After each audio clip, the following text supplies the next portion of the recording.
جیسا کہ ہم سب جانتے ہیں کہ ذوالحج اپنے اختتام کو پہنچ رہا ہے اور محرم کا آغاز ہوا ہی چاہتا ہے۔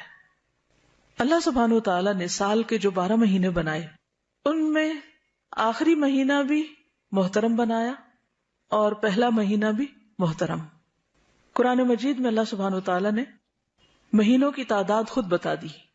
سورۃ التوبہ آیت 36 میں فرمایا ان عدۃ الشہور عند اللہ 12 شہرا فی کتاب اللہ یوم خلق السماوات والارض منها 4 حرم، بے شک مہینوں کی تعداد اللہ کے نزدیک جس دن سے اس نے آسمانوں اور زمین کو پیدا کیا اللہ کی کتاب میں 12 مہینے ہیں۔ یعنی 12 مہینے کا کانسیپٹ انسانی نہیں رحمانی ہے، یعنی اللہ کی طرف سے ہے۔ ان میں سے 4 حرمت والے ہیں، محترم ہیں، اور سال کا پہلا مہینہ محرم بھی انہی حرام مہینوں میں سے ہے۔ حدیث میں ان 4 مہینوں کی تفصیل مزید پتہ چلتی ہے۔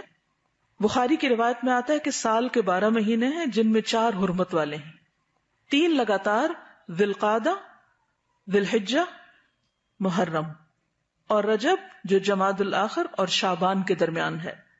یہ 4 مہینے اسلام سے قبل دور جاہلیت میں بھی محترم تھے۔ ان میں سے 3 مہینوں میں حج کے قافلے جاتے اور آتے تھے، یعنی ذی القعدہ، ذی الحج اور محرم میں حج کے لیے جاتے اور واپس آتے، اور چوتھے مہینے رجب کو انہوں نے عمرے کے لیے خاص کر رکھا تھا۔ ان مہینوں میں جنگ و جدل بند کر دی جاتی تھی اور ہر طرف امن کی ضمانت ہوتی تھی۔ تو آج ہم محرم پر بات کر رہے ہیں، اور محرم کا مہینہ سال کا پہلا مہینہ تو ہے ہی، لیکن اس کے ساتھ ساتھ اس کی اپنی ایک شان ہے، اپنی ایک خصوصیت ہے۔ یہ انتہائی عظمت کا حامل ہے۔ یہ عظمت اس کے نام سے ہی واضح ہے، یعنی اس کی حرمت کی وجہ سے اس کا نام محرم رکھا گیا ہے۔ اور محرم کا لفظی معنی ہوتا ہے ممنوع، مقدس، حرام کیا گیا، عظمت والا، لائق احترام۔